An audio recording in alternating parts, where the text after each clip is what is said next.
సమాచారం అందించడానికి మా ప్రతినిధి రాజేష్ మనకు అందుబాటులో ఉన్నారు. రాజేష్, కాకినాడ పిఠాపురం ప్రాంతంలో మొంతా తుఫాను ప్రభావం ఎలా ఉంది?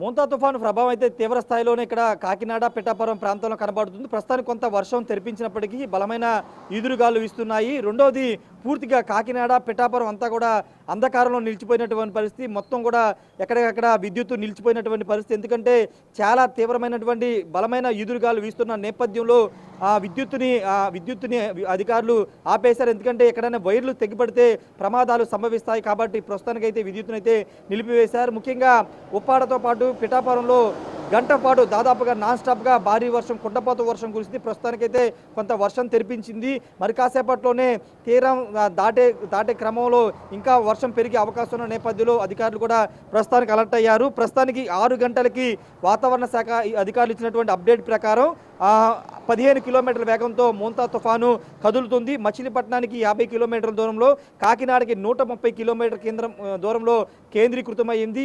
యానం, అమలాపురం పరిసర ప్రాంతాల్లోనే ఈ మోంతా తుఫాను తీరం దాటబోతుందని అధికారులు చెప్తున్నారు. ప్రస్తుతానికైతే పూర్తి అంధకారంలో కాకినాడ పరిసర ప్రాంతాలు ఉన్నాయి. కరెంట్ ఎప్పుడు వస్తుందో కూడా తెలియదు. ఎందుకంటే తీరం దాటే క్రమంలో బలమైన ఈదురుగాలు వీస్తాయి, చెట్లు నేల కొరుగుతాయి, విద్యుత్ స్తంభాలు నేల కొరుగుతాయి. కాబట్టి ముందస్తు చర్యల్లో భాగంగా విద్యుత్తునైతే నిలిపివేశారు. మరోవైపు ఎప్పటికప్పుడు రెవెన్యూ అధికారులు, కలెక్టర్లు అందరూ కూడా రివ్యూ చేస్తున్నటువంటి పరిస్థితి. తుఫాను తీరాన్ని దాటే క్రమంలో చాలా ఉధృతమైన వాతావరణం ఉంటుందని అధికారులు చెబుతున్న నేపథ్యంలో ప్రజలందరూ కూడా ప్రస్తుతం ఇంటికే పరిమితమయ్యారు. షాపులు కూడా ఎక్కడికక్కడ క్లోజ్ చేసినటువంటి పరిస్థితి.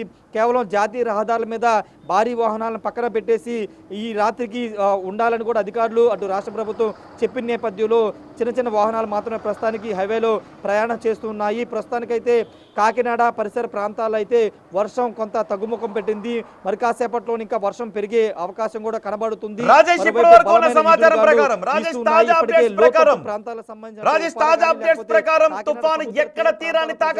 పునరావాస కేంద్రాలకైతే తరలించారు. తీవ్రత పెరిగే అవకాశం ఉంది. మరోవైపు ఆల్రెడీ రైట్ రాజేష్, మరికొద్ది సేపట్లో నేను మీ దగ్గరికి వస్తాను. మరో 10-20 నిమిషాల్లో తుఫాను తీరాన్ని తాకే అవకాశం ఉంటుంది. బహుశా తుఫాన్ ముందుకు కదులుతున్న వేగంలో సంభవిస్తున్న మార్పులు కారణంగానే తుఫాను తీరాన్ని తాకటం ఆలస్యం అవుతుండొచ్చు. అదిగో మీరు శాటిలైట్ చిత్రాల్లో తుఫాను కదలికను చూడొచ్చు. ఆ తుఫాన్ కదలిక కోనసీమ ప్రాంతం వైపు వస్తున్న ఆ దృశ్యాన్ని మీరు చూడొచ్చు. మచిలీపట్నం నుంచి కాకినాడ మధ్యలో ఆ తుఫాన్ పాత్ ఉంది. ఇటు మచిలీపట్నం వైపుకి ఎడ్జ్ ఉంది. ఆ తుఫాన్ పాత్ అంతా కూడా కోనసీమ ప్రాంతం నుంచి ఉంది. మచిలీపట్నం కాకినాడ మధ్యలో నుంచే తుఫాన్ పాత్ ఉంది. సో అది ఎక్కడైనా కూడా ల్యాండ్ఫాల్ అయ్యేటటువంటి అవకాశం ఉంటుంది. తుఫాన్ 20 నుంచి 30 కిలోమీటర్ల విడుతుంటుంది. ఆ తుఫాన్ తీరాన్ని తాకిన ప్రదేశాన్నే తీరాన్ని తాకడం అంటాం. మొత్తం వాళ్ళంతా క్రాస్ చేసి వెళ్ళిపోవడాన్ని తీరం దాటడం అంటాం. సో ఇప్పుడు తుఫాన్ మరికొద్దిసేపట్లో తీరాన్ని తాకబోతోంది. తీరాన్ని తాకే క్రమంలో గాలుల వేగం మరింత పెరిగే అవకాశం ఉంటుంది. ఇప్పటికే ఈదురు గాలులు వీస్తూ ఉన్నాయి. తుఫాను తీరాన్ని తాకే సమయంలో ఈదురు గాలులు వేగం 117 కిలోమీటర్ల వేగానికి పెరిగే అవకాశం ఉంటుంది. తుఫాన్ ఇంకా తీరంలో ఉన్నప్పుడే కొన్ని చెట్లు నేలకూలాయి, విద్యుత్ స్తంభాలు నేలకూలిపోయాయి. ఇప్పుడు తుఫాను తీరాన్ని తాకి తుఫాన్ తీరాన్ని దాటే సమయంలో ఎటువంటి విధ్వంసాన్ని సృష్టిస్తుందో అనే భయాన్ని వ్యక్తం చేస్తున్నారు. మా ప్రతినిధి రాజేష్ ఉన్నారు సమాచారం అందించడానికి. రాజేష్, తుఫాన్ ఎగ్జాక్ట్గా ఎక్కడ తీరాన్ని దాటే అవకాశం ఉంటుందని చెప్తున్నారు?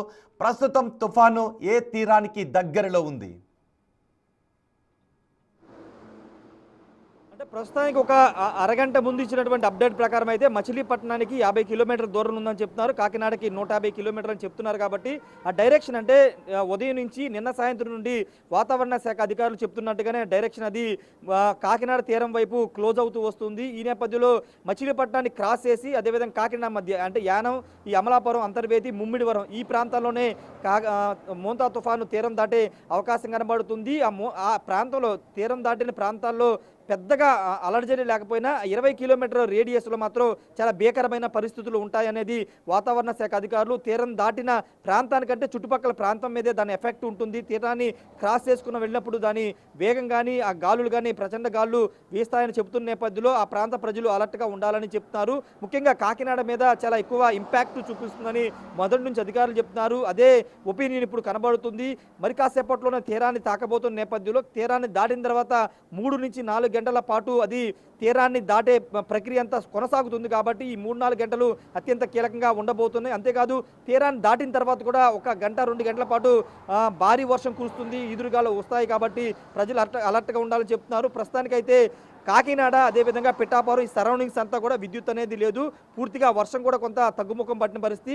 8:30 తర్వాత దీని తీవ్రత పెరిగే అవకాశం కనబడుతుంది. తీరాన్ని తాకుతుంది కాబట్టి అప్పుడు ఇంకా వర్షంతో పాటు గాలులు కూడా వీచే అవకాశం ఉంది. రోహిత్, రైట్ రాజేష్, మరికొన్ని నిమిషాల్లోనే మరికొద్దిసేపట్లోనే మొంతా తుఫాన్ ఆంధ్రప్రదేశ్లో కోనసీమ ప్రాంతంలో తీరాన్ని తాకబోతోంది.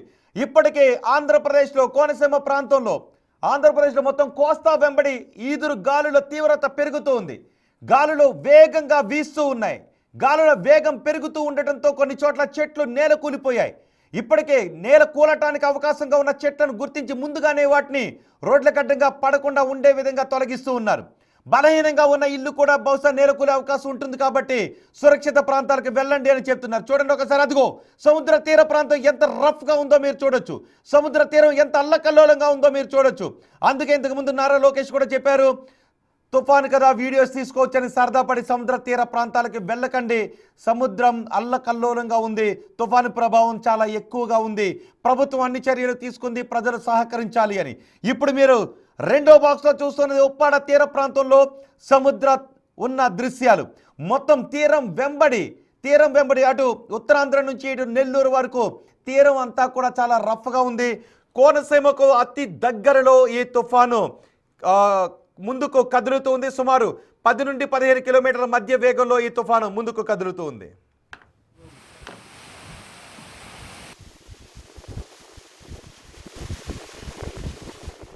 తుఫానుకు సంబంధించిన అప్డేట్స్ని బిగ్ టీవీ ఎప్పటికప్పుడు మీకు లైవ్లో అందించడానికి అన్ని ఏర్పాట్లు చేసింది. తుఫాన్ అర్ధరాత్రి తీరాన్ని దాటే అవకాశం ఉంటుంది. మరికొద్దిసేపట్లో తీరాన్ని తాకి ఈ అర్ధరాత్రికి తీరాన్ని దాటే అవకాశం ఉంటుంది. ఈ తుఫాన్ అప్డేట్స్ని ఎప్పటికప్పుడు నాన్ స్టాప్గా మీకు అందించడానికి బిగ్ టీవీ అన్ని ఏర్పాట్లు చేసింది. ప్రజలు మాత్రం